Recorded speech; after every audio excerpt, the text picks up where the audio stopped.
Welcome to a well-regulated militia of civilians. 2A, Second Amendment, right carriers, right bearers of the truth.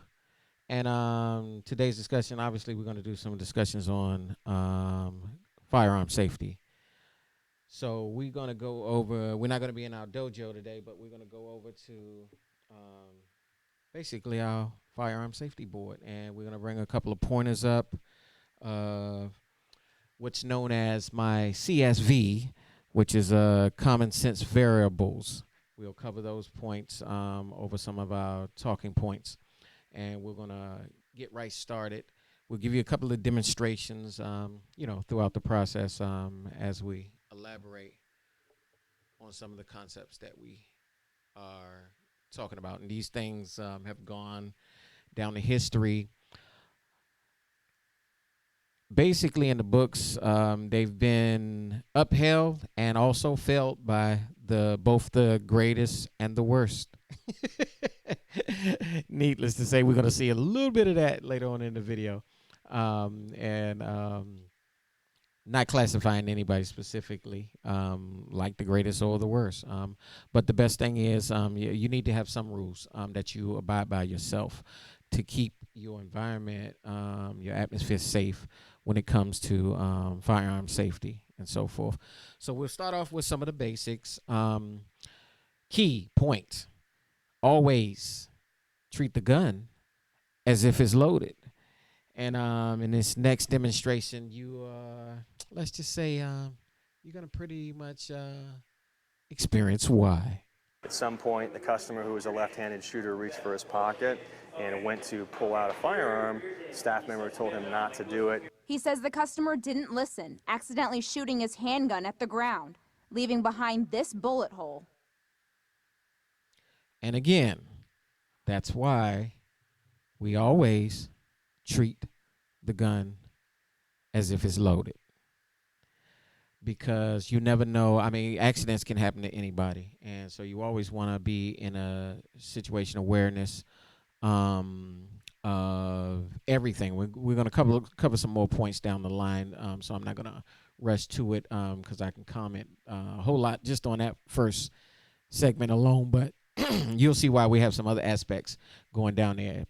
Number 2, always keep the gun pointed in a safe or the safest direction at all times. What is the CS variable? Common safe directions are not always safe. Sometimes they change.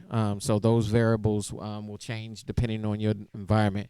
If you're out in the desert, holding a gun up might be the safest route, up and away from any of the other human beings or animals in that vicinity, unless you're actually hunting. So that variable changes depending on your atmosphere. If you're in a class, safety class, and we're going over rules and regulations, first of all, for me, it's a personal practice never to teach with a live firearms. It is just that extra precaution of safety that you want to use. I'll use a prop gun or something to that extent, because if somebody's first learning, they don't need to necessarily always learn on that actual gun in their first class. So, it's just one of those things that, you may go over. And here's our variable, some of our variables to that process right here as we go. All right, go ahead.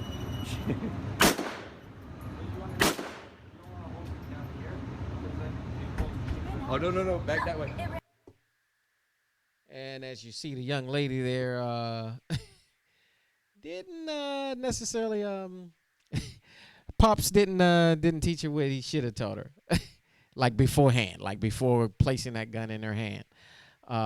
Speaking of, that's an unwritten rule. That's not one of the rules that's on here, but that's kind of another kind of hidden gem that you want to always note, whether it's your kids, whether it's friends that you're teaching, whether you're teaching class and stuff like that.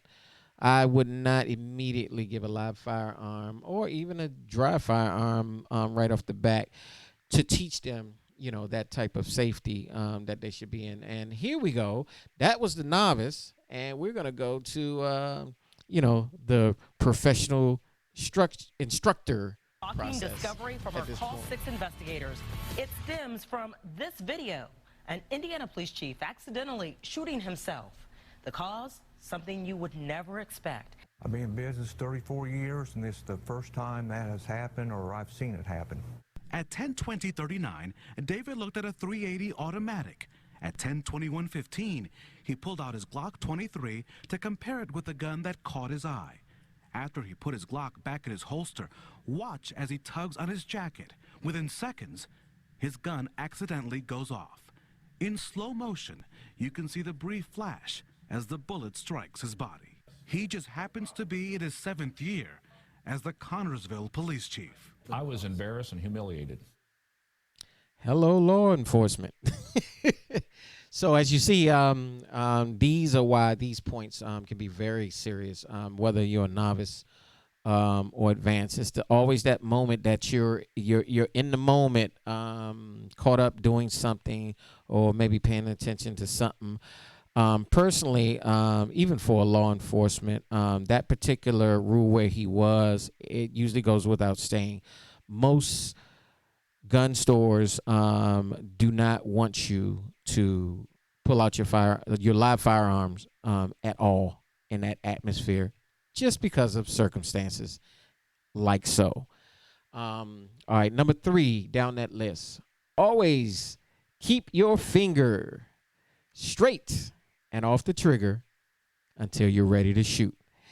And here's also some instructional processes that make sense of that matter. Totally loaded. You have to push down the hammer before you even pull the trigger. And once you do that, it enables you to... You're going to lock out both your arms. You're going to push with your right and pull with your left. Focus on that front sight tip. Now, if you want on this 44 Magnum, you can shoot it single action. With a nice light trigger pull. Did you mean to do that? Yeah.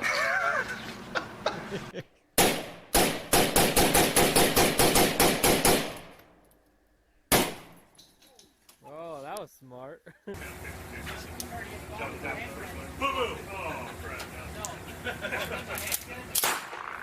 Wow. So this is the kind of ammo it shoots, 12 gauge. This is a 12 gauge birdshot. Also, this weapon has this cool feature where you press the trigger down, and once you press this down and pull it up. Not a lot of people know all the ins and outs about this pistol, and we're going. Okay, so do we have an understanding that we should always keep your fingers straight and off the trigger until you are ready to shoot, even when training people? All right, next point we're going to go over is keep the gun locked or in a safe place until you plan on using it in your home. And this is, there's a lot of other things that may happen within this variable, but we'll start you off with this little pointer right here. It doesn't take long. Oh my gosh. 3-year-olds Nick and Faith, along with 5-year-old Adam and 6-year-old Gabriel, make up Group 1. Well, it's make-believe. In real life, this kind of curiosity kills our kids. And you see how smart kids can be, and they can cock that trigger even if you haven't taught them yet, which I know is a lot of people out there that's like, oh yeah, I'm gonna teach my kid. That's good. Go ahead and do that, but try to follow these safety processes to keep you safe and to keep especially to keep your children safe during that process. All right, number 5, never point the gun at anything you do not intend on destroying. That's common, and it pretty much follows the flow of many of the other rules, some of which we've already gone off in a safe direction. Obviously, what's a safe direction? Something that you're not trying to destroy. is a safe direction, whether it be air, wall, or whatever entails from that point on out. And number 6, we're going to go over, it's be sure of your target and what's beyond your target. So just in a brief, obviously there are circumstances like, say for instance, you're in a self-defense situation and your target is actually a robber trying to rob you or your partner or your friends at gunpoint, and you're trying to cease that threat. It's one thing for you to put your aim, finger on the trigger, and target towards the assailant. However, you have to be aware of what might be directly behind them. It could be a kid in a distant background directly in that aim. So it's a lot of variables that are going to come into place. Like, number one, you might want to move to your left or to your right immediately with the concentration focused on the assailant in that case, so that you don't hit any bystanders. Perfect example is what we're going to go to right now. Comes out, that was the very done first person very that well. he sees walking into the restroom, he fires on, shoots, then turns the gun to the food court and starts firing into the food court. The Good Samaritan, hearing the gunshots, jumping into action, killing the suspect. He was an excellent shot. This morning, Elijah Dicken being heralded a hero.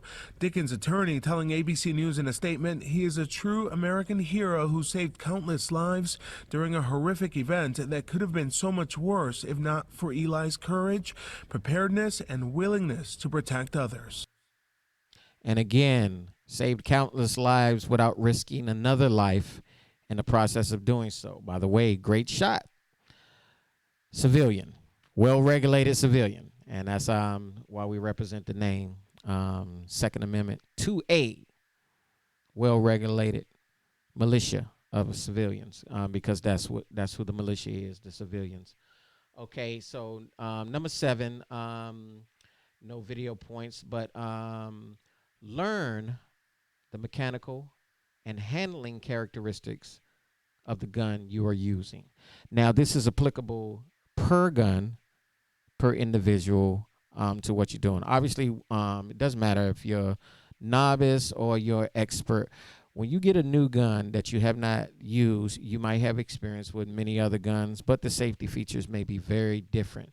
So some of the variables, the CSV or the common sense variables that go along with that is, note that every gun is not the same and does not have the same safety feature.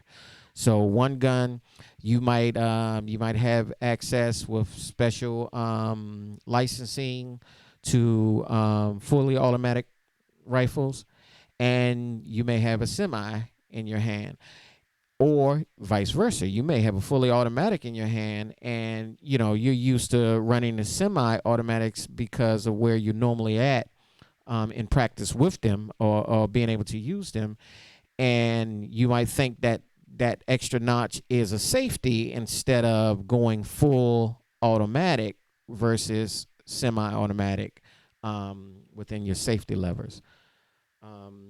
May not even have the same safety lever in there, so you want to be aware of all of the mechanisms and the mechanics of the particular firearm that you're using. It can go from revolver to sidearm, a semi-automatic pistol, etc. So always be aware of that. Rule number 8, always use proper ammunition.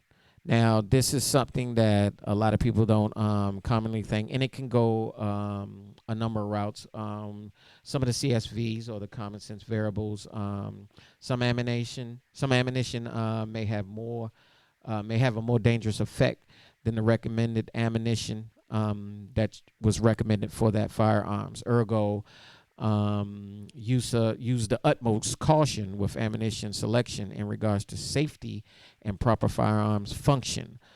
You might not be aware in your arsenal that you picked up an explosive bullet for whatever practice method that you may be doing. Obviously, many ranges don't allow certain ammunition there, whether it be steel bullets, etc.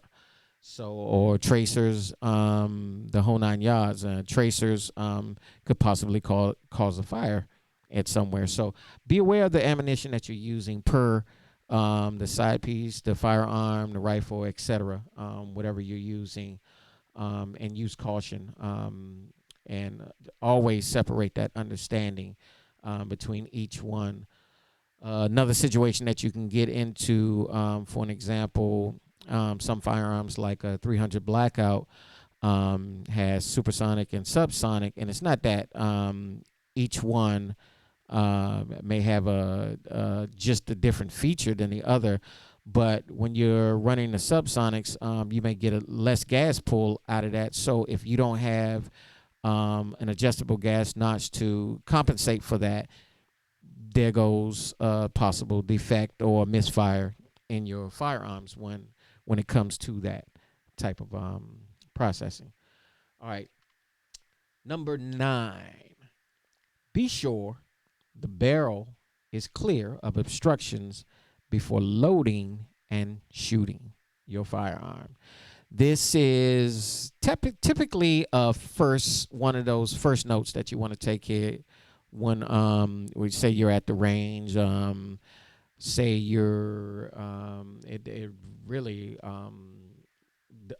doesn't matter if you're outdoor range or indoor range, but for an example, always check. You could have been cleaning your gun and you could have left cloth. You could have left a metal piece from the brass cleaner or within your firearms or your rifle, etc.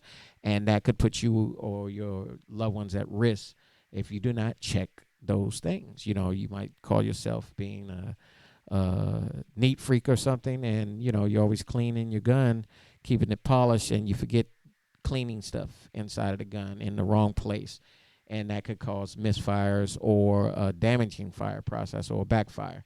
So it's another note to keep up. There are no CS variables except for the fact that it can be very dangerous if it is not clear. All right, so number 10, if your gun fails to fire, reading right off of number 9, if your gun fails to fire when the trigger is pulled, hold your shooting position for several seconds. When the muzzle is pointed in a safe direction, carefully unload the gun. Obviously, the CS variable to this one is due to the fact that the gun may still fire a failed round. You want to make sure that it is still in a safe position. And again, you already know most of the circumstances like number 9, if your barrel wasn't clear by some means, or if if your ammunition just got locked up in there by a bad pull or loading process.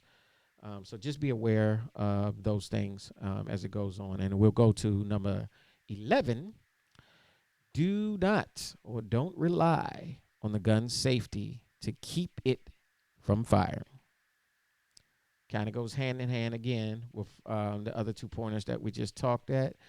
Obviously, variable again is rule 7 to that. Going back to learn the mechanical and characteristics function of your firearm. Understand what you're working with when you're working with different firearms that you may have access to. So those are definitely intelligent and smart decisions that you want to make during that process. Don't rely on the safety feature.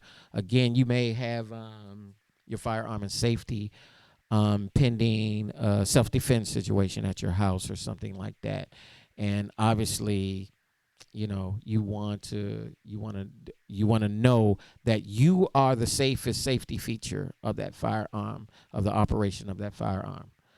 And the final, number 12, be aware of your surroundings when handling a gun so you do not trip or lose your balance or accidentally point the firing arm in the wrong direction. Again, talking about safe directions. etc., to involve anybody in there. And of course, we got a little example for that.